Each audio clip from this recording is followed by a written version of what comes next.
Let us praise the name of the Lord. Greet each and everyone a blessed Sunday.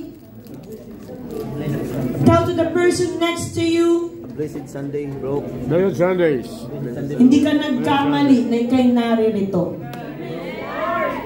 Pakisabi nga sa inyong katabi, tama yung decision ninyo Tama yung decision, bro. na ikaw ay naririto. Amen. To God be all the glory. Brothers and sisters, to our beloved visitors, Praise the Lord. I ask of you to give your full attention to the Word. Amen. This is the message of God today. Praise the Lord. Ito ang mensahe ng Diyos sa ating lahat. Kaya ibigay natin ang ating buong pakinig. I want to also call those who are in the kitchen. Come over here. Come over here in the service hall and let us learn from the Word of God. Our text is found in the book of Matthew, chapter 24, verse 33. Ang sabi ng salita ng Diyos at ang ating pagbubulay ay pinamagatang, He is near, right at the door. He is near, right at the door. Even so, when you see all these things, you know that it is near, right at the door. Mga kapatid, maaring nagtataka kayo, ano ang konteksto na ang Panginoon ay salitain niya ito sa mga apostol, sa mga alagad. Sa kabanatang ito, inisa-isa ni Jesus ang mga tanda. Kung kailan ang kaharian ng Diyos ay darating. Kung kailan matatapos ang sanlibutan. Again and again, when Jesus spoke these words to the apostles and to the disciples, this was 2,000 years ago and so. 2,000 years ago and so. So, ilang years na ang lumipas. Amen. And we are trying to relate what is happening around us. Because whatever is happening in our present time has already been prophesied in the Bible. Mga kapatid, sino sa atin may mga Biblia ngayon? Can you please raise your Bibles? Okay. This Bible is a library. It's a compilation of books. 66 books. It is a mixture of history, of the present age, and the future that is to come. Ano man ang nangyayari sa sanlibutan ay nakasulat sa aklat na ito. Sa Biblia ito. Kaya ngayon, mga kapatid, kung ating babasahin, bibigyan ko kayo ng panahon mamaya pagka-uwi ninyo.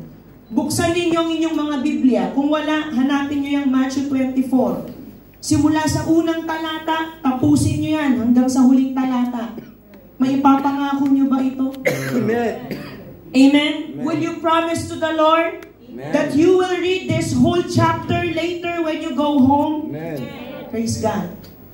Now, in this chapter, the Lord says that there will be wars. Sabi nga sa Matthew 24, if we will start in verse 5, 6, 7, maraming mga verses that will prove that the Lord is coming near. For many will come in my name claiming I am the Messiah and will deceive many. You will hear of wars and rumors of wars. But see to it that you are not alarmed. Such things must happen, but the end is still to come. Nations will rise against nation, and kingdom against kingdom. there will be famines and earthquakes in various places. In verse 10 and 12, that the love of the many will grow cold. Many will fall away from the faith. Mga kapatid, these things prophesied by Jesus are happening in our time right now. Uli. Nangyayari na ito, mga kapatid, for your information. Amen? Para lang tayo ay maging mulat. Amen? Para tayo ay maging aware sa ating kapaligiran. Ngayon, nangyayari itong digmaan between Israel and Iran. Do you have any idea why is there this continuous war between these two? Mga kapatid, it started off since 1985. But earlier pa sa taong ito, there is this what we call the proxy war, the Cold War between Israel and Iran. Ngayon, mga kapatid, ang Cold War, this is an open warfare. There's no direct military action. But when it comes to economic and political area, dito nangyayari yung kanilang digmaan sa isa't isa. Pero kamakailan lang, June 13, 2025, when the Israel sent missiles, there was airstrikes to Iran. Kaya nga, sabi sa Numbers, if we will read in 23:24, this is also prophesied. There is this what they call the Operation Rising Lion. Ano ito, mga kapatid? This is when Israel attacks Iran. The people rise like a lioness. They rouse themselves like a lion that does not rest till it devours its prey and drinks the blood of its victim. This is a prophecy that Israel will strike Iran. Kaya mga kapatid, itong nangyayaring ito, hindi ito nagkataon lang. Again and again, lahat ng mga mangyayari pa at nangyayari ngayon ay nakasulat na sa Biblia. Ngayon, mga kapatid, because of this Israel-Lebanese conflict, Iran supported the Hezbollah. Alam naman natin itong Hezbollah. These are Islamic group. Amen? This is related to the Jihad Council. Ano itong Jihad Council? They have this power to direct military actions. Kung gusto nilang magpasimula ng mga digmaan, ng mga gera, itong jihad, these are Islamists, mga Muslim ito. Mayroon silang ganitong kaisipan. Anytime, any moment, if they will send instruction, that will start a war. And also between Israel and the Palestinian, there's a conflict as well. So what happened? Iran supported the Hamas.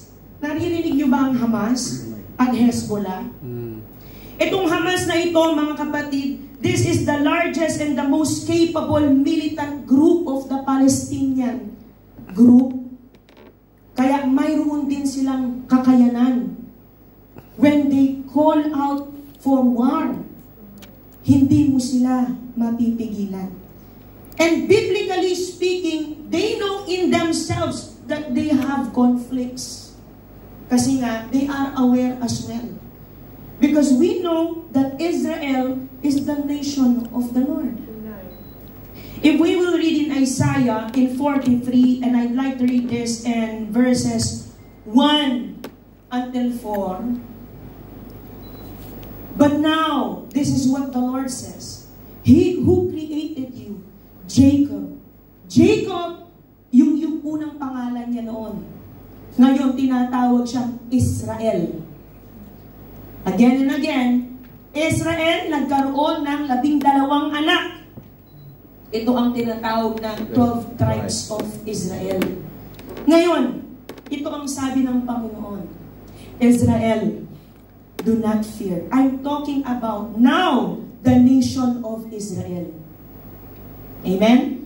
Are you with me? Amen. Israel, do not fear, for I have redeemed you. I have summoned you by name. You are mine. In verse 2, when you pass through the waters, I will be with you. And when you pass through the rivers, they will not sweep over you.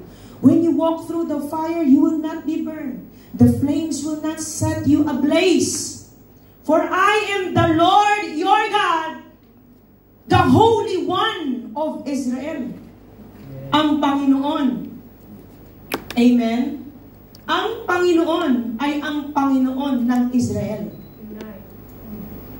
Your Savior. I give Egypt for your ransom, Cush and Seba in your stead. And in verse 4, since you are precious and honored in my sight, and because I love you, I will give people in exchange for you. Nations in exchange for your life. We can see here the heart of our Lord Jesus Christ. How much love He has for the nation of Israel. From the descendants of Israel to the 12 tribes of Israel, hanggang ngayon, ang bayan ng Panginoon. In the Old Testament, and I want you to know that Israel really exists. Mayroon talagang bansang Israel. Are you aware? Amen. Amen. Baka naman di kayo aware. Okay, may bayan ng Israel, mayroong bansa, ang pangalan ay Israel. At ang bansang ito ay napakahalaga sa Panginoon. Dahil nang ang Panginoon ay magkatawang tao from the 12 tribes of Israel, from the tribe of Judah, doon siya nagmula. Mayroon siyang pangako sa bayan ng Israel.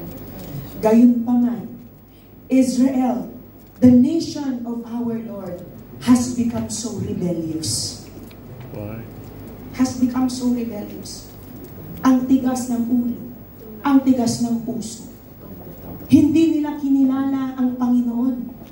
Kaya ngayon, ang bayan ng Israel, ang bansang Israel ngayon, tingnan ninyo, ang gulo-gulo. Ito ba nagkataon lang? Hindi po. This is also prophesied in the Bible. Now, let us go back to our text. If we will read in Matthew 24, verses 1 hanggang 2, tinatanong kasi ng mga apostol, paano marirestore ang nation of Israel? At paano namin malalaman kung kailan ang muli mong pagbabalik? Yan ang tanong nila sa Panginoon. Bago ang Panginoon ay umakyat sa langit. Ngayon, itong mga sinabi ni Jesus sa kanila, kaya nga what I always say, that Israel, the country of Israel, is our very hallmark. That's our basis kung nasaan na tayo ngayon. That's our very timeline. Now, we are observing what is happening in the nation of Israel. Amen, mga kapatid. Tingnan nyo ang sabi. Basahin na lang natin sa Tagalog. Sabi sa verse 1, verse 2, verse 3. Lumabas si Jesus sa templo at habang naglalakad, nilapitan siya ng mga tagasunod niya at itinuro sa kanya ang mga gusali ng templo. Sinabi ni Jesus, tingnan ninyo ang lahat ng yan. Sinasabi ko sa inyo ang totoo. Magigiba ang lahat ng yan at walang maiiwang magkapatong na bato. In verse 3, habang nakaupo si Jesus sa isang lugar sa bundok ng mga olibo, lumapit sa kanya ang mga tagasunod niya. At nakikipag-usap ng sarilinan. Sinabi nila, sabihin niyo po sa amin kung kailan mangyayari ang sinabi ninyo. At ano po ang mga palatandaan ng muli ninyong pagparito at ng katapusan ng mundo. Kaya ngayon, yung mga nakikita nating mga tanda, amen? Yung mga digmaan, o kamakailan lang, the United States has launched their Golden Dome. Narinig niyo ba yung Golden Dome na yan? It is a shield sa nuclear weapons. Di ba nga, they are including Canada as well. Pero sa totoo lang, ang nagpasimula sa Iron Dome na yan, walang iba ang Israel. Amen. Because Israel, the country of Israel knows na darating talaga ang digmaan. Because they also believe in the scriptures. Kaya nga naghahanda din sila. Ngayon ang Amerika, naghahanda din. Because they anticipate that there will be this World War III. Amen, mga kapatid? Are you still with me? Amen. I hope you don't get bored in our meditation. Ngayon, mga kapatid, sabi dito, I'd like you to read this, in 2 Peter 3, verse 12, in Amplified Version, that this world will experience so much and intense heat, while you earnestly look for and await the coming of the day of God. For on this day, the heavens will be destroyed by burning, and the material elements will melt with intense heat. Aside from the climate change, ang mga bansa ngayon, naghahanda na for nuclear war. Kaya alam nyo, kapag itong World War III na ito ay mangyari, mapupugnaw ang mundo sa napaka-tinding init. Ito bang mga nangyayaring ito? Ito bang mga nuclear ammunition ng mga bansang ito ay nagkataon lang? Hindi po. Again and again, ano man ang mangyayari at nangyayari, ito'y nakasaad sa Biblia. Therefore, the Bible is reliable. Amen. The Bible is dependable.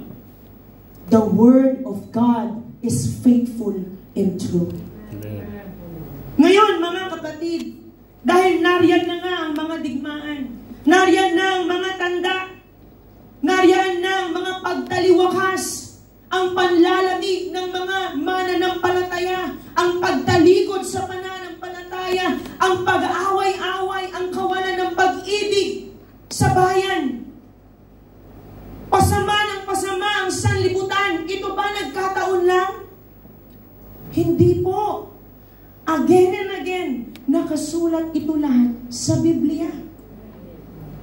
Ngayon, ang katanungan, how should we respond? How should we respond to the imminent return of Christ? Paano dapat ang galawan natin? Para saan pa na tayo natututo ng mga salita ng Diyos at wala tayong ginagawa? Para saan pa na tayo napapaalalahanan pero wala tayong aksyong ginagawa? Mayroon tayong dapat gawin sapagkat hindi na magluluwat ang pagbabalik ng Panginoon. Ngayon, mga kapatid, how should we respond? First, we must be observant. We must be observant and discerning of the times. Siguro nagtataka ka ngayon. Totoo ba? Darating na talagang Panginoon? Sino ang makapagsasabi na ang Panginoon ay nalalapit ng bumalik? Amen. Kapag ito ang inyong paniwala, ibig sabihin may kamalayan kayo at kayo'y nahahanda. Lord. Kapag kayo'y walang paniwala na ang Panginoon ay malapit ng bumalik, this message is a warning to you. Praise the Lord. Amen. Amen, mga kapatid? So what should be our response? Shall we read in Acts 1:6, 7 in NLT? Ang mga apostol na naman, nagtanong na naman sa Panginoon. Sabi nila, kailan po ba? Kailan po ba kasi mare-restore? Oh. So when the apostles were with Jesus, they kept asking Him, kinukulit nila si Jesus, sabihin niyo na, Lord, Jesus, sabihin mo na kasi kung kailan. Bakit? Kasi gusto nga nilang maghanda. They want to be prepared. They want to be ready. for the second coming of our Lord Jesus Christ. They want to know too when Israel will be restored once again. Now, look at these words of the Lord. So when the apostles were with Jesus, they kept asking him, Lord, has the time come for you to free Israel and restore our kingdom? He replied, the Father alone has the authority to set those dates and times, and they are not for you to know. Sabi sa ibang version, basahin nga natin yan sa ibang version. Sabi ni Jesus, mga apostol ko, hindi para sa inyo na malaman ang mga panahon at bahagi ng mga panahon kung kailan ito mangyayari. Amen? Kaya, maging si Propeta Daniel sa lumang tipan, dahil gusto niya rin kilala niyo si Propeta Daniel. Nakasalubong niyo ba yan? Sa inyong pagbabasa, nakasalubong niyo ba? Prophet Daniel was a very great prophet. Lagi yan nakaka-receive ng mga kapahayagan sa Panginoon. Pero even Prophet Daniel, because he wanted to know too, when would be the time? When would be the end time? In Daniel chapter 12, if we shall read in verse 4. Yan, umpisa natin in verse 4, mga kapatid. Pero Daniel, isarap mo muna ang aklat na ito at huwag mo munang sabihin sa mga tao ang mensahe ito hanggang sa dumating ang katapusan. Habang hindi pa ito ipinapahayag. Ipinahayag ba kay Daniel? Sabi nga ng Panginoon, isara mo habang ito hindi pa ipinapahayag. Ibig sabihin, si Propeta Daniel hindi napahayagan kung kailan. Amen, mga kapatid? Are you still with me? Amen. Marami ang magsisikap na unawain ang mga nangyayari, pero hindi pinahayagan si Propeta Daniel. Maging yung mga apostol na nagtanong kay Jesus, nangulit kay Jesus, hindi rin sila pinahayagan. Pero mga kapatid, gusto kong malaman nyo ito. Walang halong kasinungalingan. Praise the Lord. Matthew 24:43. Again and again, ang kabanatang ito ay patungkol sa mga tanda kung kailan ang pagbabalik ng Panginoon. Are you still with me? Can I hear you praise the Lord? Praise the Lord! Masusi itong pag-aaralan, kaya kailangan natin itong maunawaan. Sabi dito sa 43, sabi sa ADD, mga kapatid, again itong kabanatang ito, this is the conversation with Jesus and the apostles asking Jesus, what are the signs of the end time? When He will be coming back again. Now, look at this verse.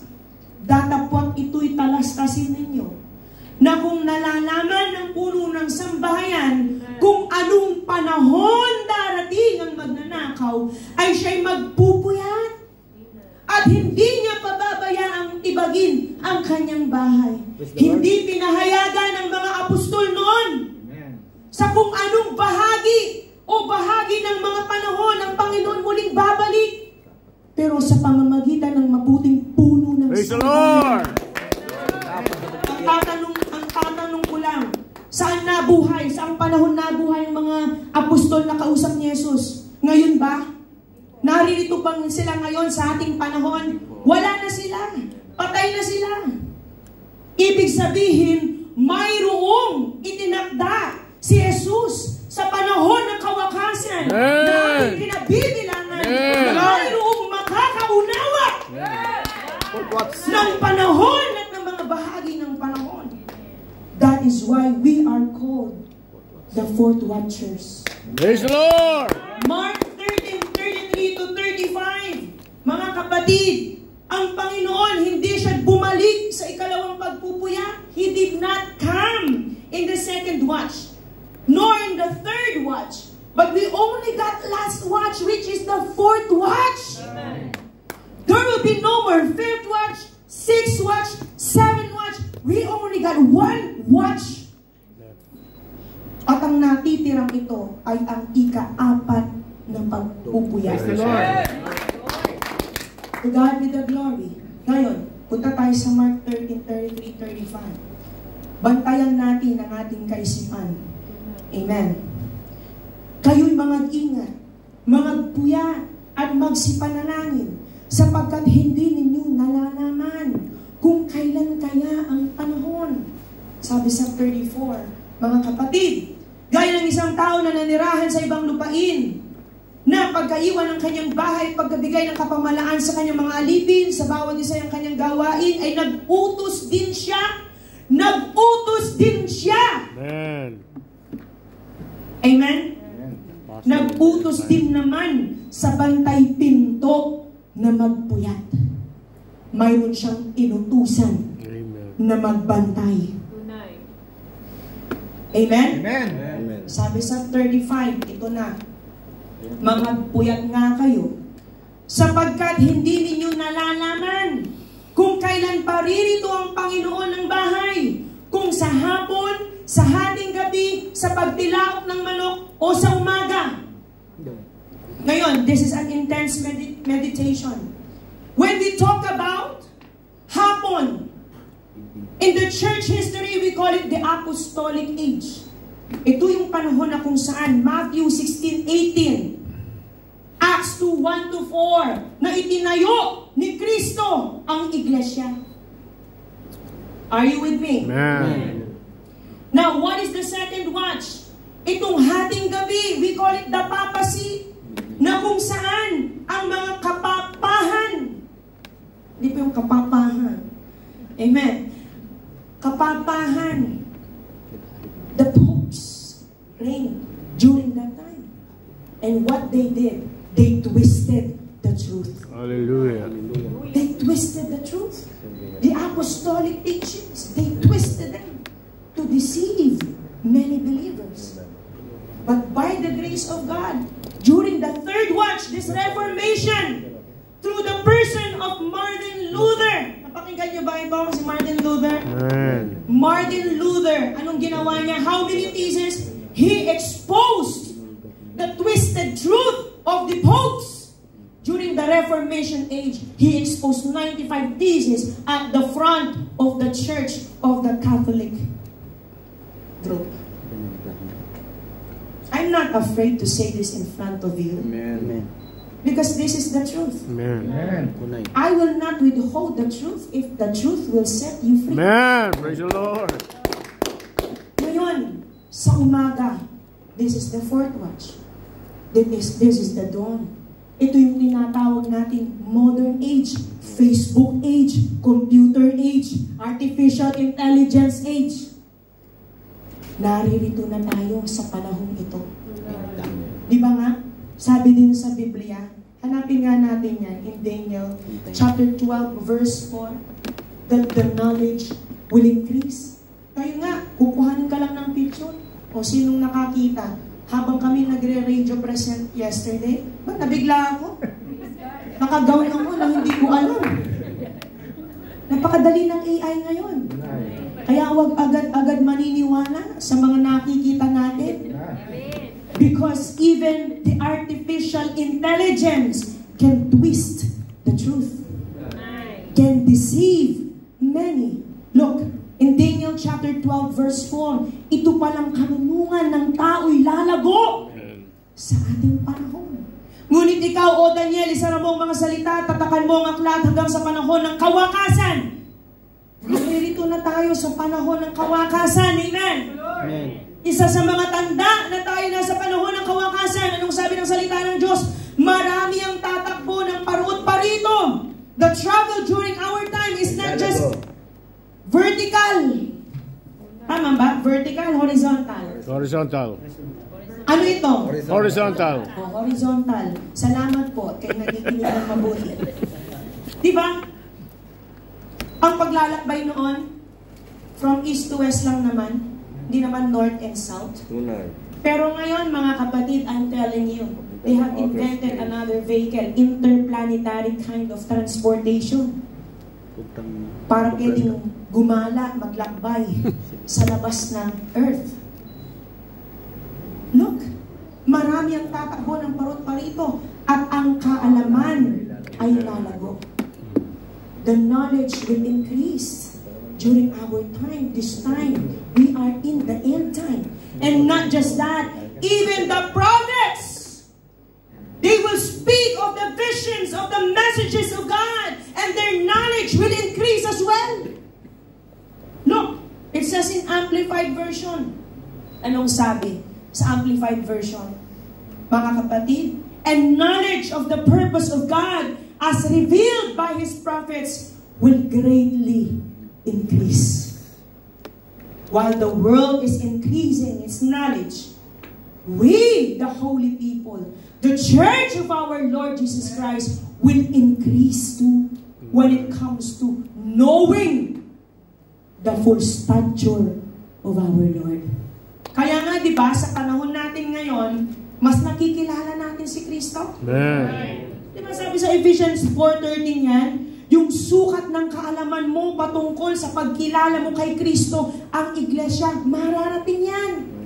Tingnan nyo ang sabi ng salita ng Diyos. Sabi sa Tagalog, mga kapatid, sa ganitong paraan, maaabot natin lahat ang pagkakaisa sa pananampalataya at pagkakilala sa anak ng Diyos at ganap na lalago sa espiritual nating pamumuhay hanggang maging katulad tayo ni Kristo. Now, I hope your minds are now set.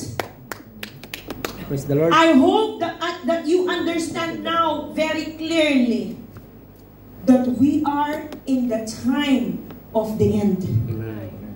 We are in the fourth watch. Naririto na tayo na kung saan naghihintay na tayo sa pagbabalik ng Panginoon. Kaya nga ano ang ating teksto? Sabi sa Matthew 24:33, sinabi pa ng Panginoon, sige, huwag muna kayong magtapat. Hallelujah. Dahil magtatagal pa ako. Sinabi ba ng Panginoon yan? Sige, huwag muna kayong manampalataya. Magpakaaliwaliw muna kayo sa sanlibutan. Sinabi ba ng Panginoon yan? Ang sabi nga ng Panginoon, ganoon din naman. Kapag nakita ninyong nangyayari na. Ang tanong ko, nangyayari na ba? Amen. Are you listening to me? Amen. Nangyayari na ba? Amen. Kapag nakita ninyong nangyayari na ang lahat ng sinasabi kong ito sa inyo, malalaman ninyong malapit na akong dumating. Ibig sabihin, hindi na magluluwat ang Panginoon. Eh ngayon, nangyayari ang mga digmaan, nangyayari ang mga tanda. Anong ginagawa ng iglesia? Chillax lang ba tayo? Kaya nga we are in the season of expansion. Tayo ba sitting pretty lang? Hindi po tayo. Ang iglesia ay patuloy na naglilingkod, nagtatapat, naghihintay, nagpupuyat sa pagbabalik ng Panginoon. Kaya nga sabi sa Matthew 24:14, anong sabi ng salita ng Diyos? Mga kapatid, this gospel of the kingdom will be preached to all nations. Now you see how the rampant preaching of the Word of God is happening around us. In August, by the grace of God, we will launch this Oras ng Katotohanan. Praise the Lord. We've signed this contract with TV5. Amen. This is not cheap, my brethren. Amen. Hindi cheap ito, mga kapatid. But why are we spending this amount of money? Because it is also prophesied in the Bible that in the end time, this gospel will be preached to all nations. Amen. Praise the Lord. Ang iglesia hindi titigil sa pangangaral. Kaya nga alam ninyo, ang panalangin ko talaga, maging sa araw na ito, Panginoon, magligtas ka. Amen. Praise the Lord. Magligtas ka. Huwag mong pabayaan ang iyong mga salita ay maging walang bungat kabuluhan. Sapagkat ito ang pagkakataon upang ang kaluluwa ay Amen. Praise the Lord. Mga kapatid, that is why we must be observant. We must be discerning of the times. Kaya nga may Home Free Global Crusade. Praise the Lord. Ito, paulit-ulit na lang itong nating naririnig. Bakit? Ito ba? Business lang ito ng church? I want to tell you, we do not benefit any amount. Truly. Amen. We spend for the lost Amen. ones. We do not get anything from Amen. people. Amen. Why? We are spending this much because we don't have much time. Praise God. We use God's resources to reach those who are lost. Amen. We do not know Praise kung the Lord. bukas, mamayang gabi, sa kinabukasan. We do not know. But as much as God is using the church, we will not stop preaching. We will not stop spreading the gospel of the kingdom of God. Kaya mga kapatid, if God is speaking to you right now, please, do not harden your hearts. Truly. Surrender to the Lord. Praise the Lord. Amen. To God be all the glory. Second, we must be vigilant and faithful. Vigilant and faithful. Mga kapatid, kapag ikay vigilant, ibig sabihin mapagmasid ka. Ibig sabihin, inuusisa mo ang nasa kapaligiran mo. Sino sa atin dito mapang-usisa? Kung ikay mapang-usisa, Amen. gamitin mong espiritual na kalugyan. Amen. Usisain mo ang mga tandang dumarating at nagaganap. Amen. Diyan mo i-focus yung pagiging usisero mo. Sa paghihintay ng Panginoon. Amen? Diba? Amen. Sapagkat yan ang magliligtas sa iyong kaluluwa. Diba ang sabi sa Hebrews 10:36 hanggang sa 38, mga kapatid, tingnan nyo ang salita naman ng Diyos. Oh, puri ng Panginoon talaga. Kailangan ninyong magtiis para masunod ninyo ang kalooban ng Diyos. At matanggap ninyo ang ipinangako niya. Amen. Sapagkat sinasabi sa kasulatan, sandaling panahon na lang. Amen. At darating na siya. Hindi na siya magtatagal. Hindi na magtatagal ang Panginoon. Sandaling panahon na lang. Usisain natin ang kaiklian ng panahon. Amen. At sa kaiklian ng panahon, ito'y magbunga sa ating matapat na paglilingkod. Kaya nga, we must be vigilant and faithful. Amen. Bakit po? Yaong mga magsisipanatiling tapat sa pananampalataya, yan ang maliligtas. Praise God. Matthew 24:13, anong sabi ng salita ng Diyos? Mga kapatid, ngunit ang mananatiling tapat Hanggang sa hanggang sa wakas mahal. ay maliligtas.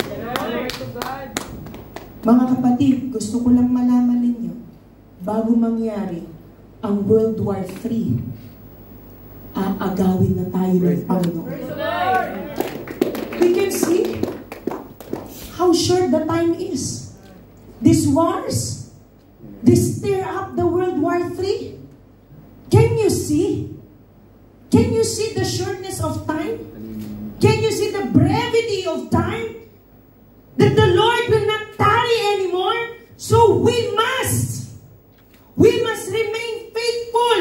Magtiis tayo. Kaunting panahon na lang. O mga kapatid ko kay Kristo, mayroon na lang tayong kakaunting panahon. Babalik na ang Panginoon. Kaya nga ang sabi ng salita ng Diyos, our salvation is nearer than you first believe. Romans 13:11. Yung ginagawa mong pananatili sa kabila ng pagsubok, yung pakikipagbaka mo sa iyong pananampalataya, yung pinipilit mo na ikaw, huwag matangay, huwag makuha sa iyong pagkaugat, yan ang magliligtas sa iyo. Amen. Yan ang tutulong sa iyo para makita mo ang Panginoon sa kanyang pagbabalik. Amen. Hindi mo lang siya makikita, aagawin niya rin. Mga kapatid, dapat ninyong gawin ito dahil alam ninyong panahon na para gumising kayo. Amen. Sapagkat mas malapit na ngayon ang oras ng ating kaligtasan kaysa noong una nang tayo'y sumampalataya kay Jesucristo. Ano ba kasing pinagsasabi ni sister? Akala ko ba ang sumampalataya sa Panginoon ligtas na? Eh bakit sinasabi pa ng salita ng Diyos, ang ating kaligtasan ay mas malapit na? Gusto niyong malaman po? Balik tayo sa ating kabanata, Matthew 24. Sabi ng salita ng Diyos, there will be this great tribulation. Dakilang kapighatian. Ito, minsan lang mararanasan sa buhay ng tao. Wala nang titindi pa rito. Kaya nga tinawag na great.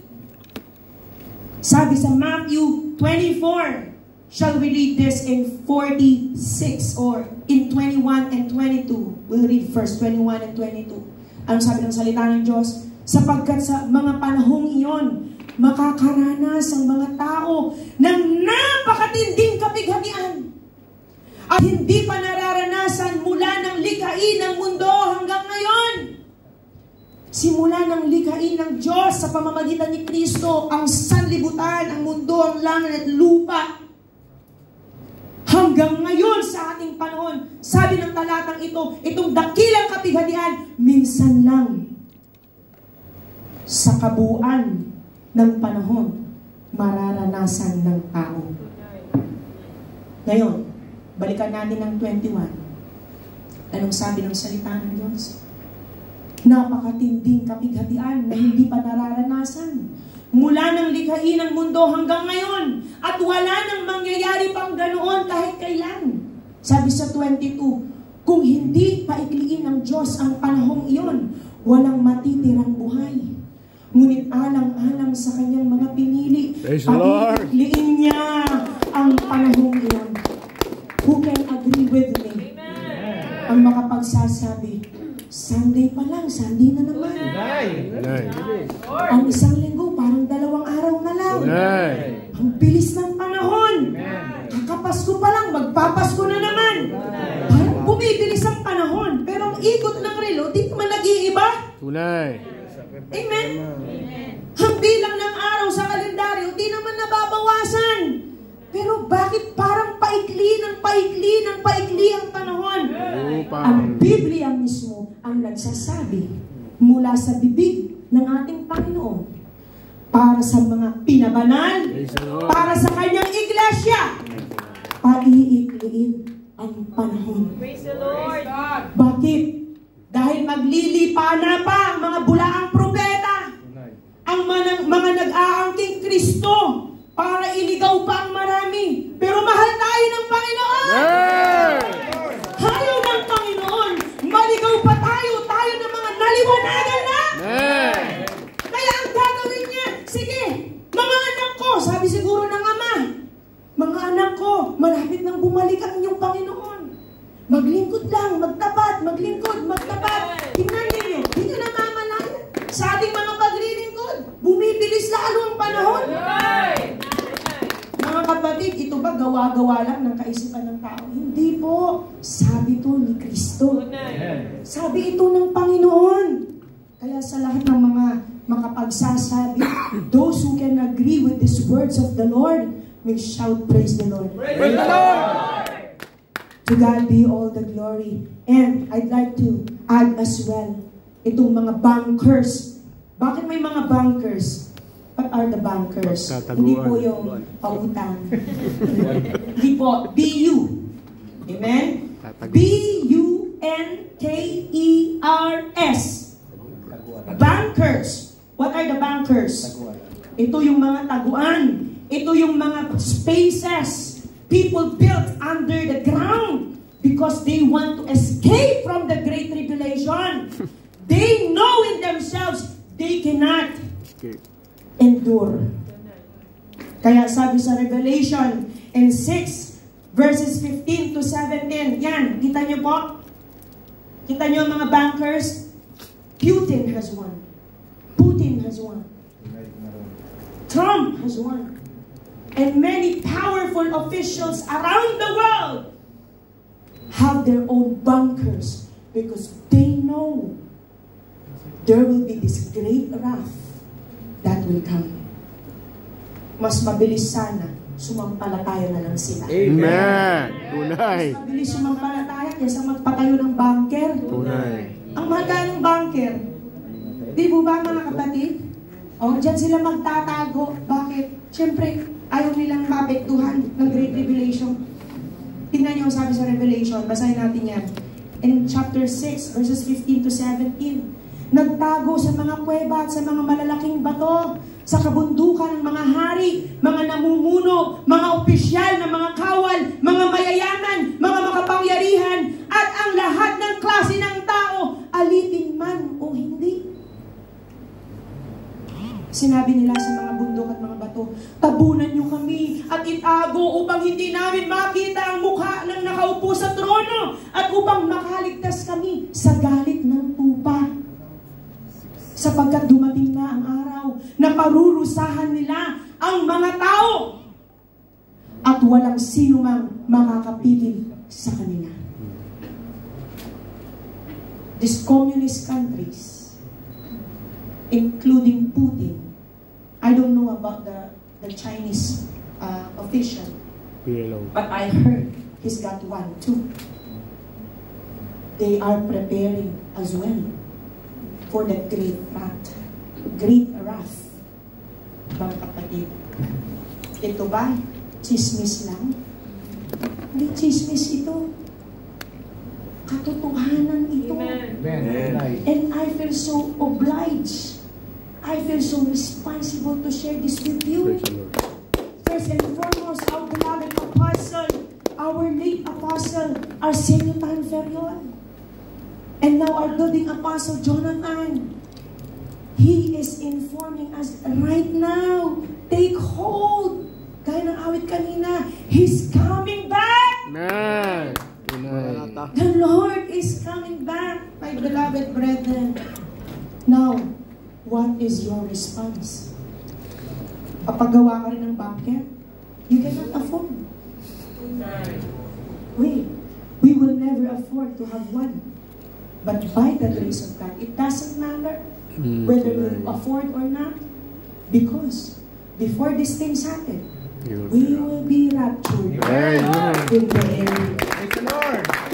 John 14:1-3. Lagi natin ito naririnig. Amen. Napakaganda ng panalangin kanina. Biyaya ng Panginoon. Anong sabi ng salita ng Diyos? Sinabi ni Jesus sa kanila, huwag kayong mabagaba. Magtiwala kayo sa Diyos. Magtiwala rin kayo sa akin. Sa tahanan ng aking Ama ay walang bangkit. Ang sabi ng Panginoon, sa tahanan ng aking Ama ay maraming silid. Pupunta ako roon para ipaghanda kayo ng lugar. At naroon ang Panginoon. Because He mentioned this 2,000 years ago. Right? Pupunta ako roon para ipaghanda kayo ng lugar. Hindi ko ito sasabihin kung hindi ito totoo. Amen. Salamat. Kapag naroon na ako, na ipaghanda na kayo ng lugar, babalik ako at isasama kayo upang kung nasaan kayo, ay naroon din kayo! Kung nasaan ako, ay naroon din kayo! Hindi tayo bayan, we're not the country of Israel, but this is how the Lord loves us too! Praise the Lord! Mahal din tayo ng Panginoon! Thank you, Lord. Mga kapatid, kaya nga anong teksto natin? Mauubos na ang aking boses. It's near, right? At the Anong door. teksto natin, mga kapatid? The door. Basahin natin ito in Matthew 24:33. He is near, Ang right? sabi ng Panginoon mismo, ganun din naman, kapag nakita ninyong nangyayari ng lahat ng sinasabi kong ito sa inyo, malalaman ninyong malapit na akong dumating. In the timeline of our Lord Jesus Christ and our God, our mansions in heaven Praise the are Lord! done, completed, established. Now, He is just waiting for that very perfect time that He comes back for us. Amen. Ngayon, ang tanong ko, sinong gustong sumama? Amen! Sino ang gustong makapiling si Kristo? Amen! Doon sa kaharian. Sinong gustong magkaroon ng kalalagyan doon sa langit? Na kung saan hindi natin mararanasan ang dakilang kapighatian. Mayroon kang buhay na walang hanggan. Naroon ang lahat. Kapiling mo ang Ama, kapiling mo ang Panginoon. Naroon ang mga pinabanal. Napapaligiran ka ng mga anghel. Wala nang kamatayan doon, mga kapatid. Bakit gusto-gusto pa natin makabalik sa mga bagay na ikamamatay? Katotohanan.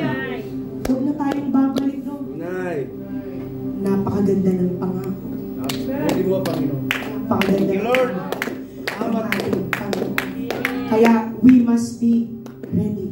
Amen. We must be prepared. Are we? Are we prepared? Amen.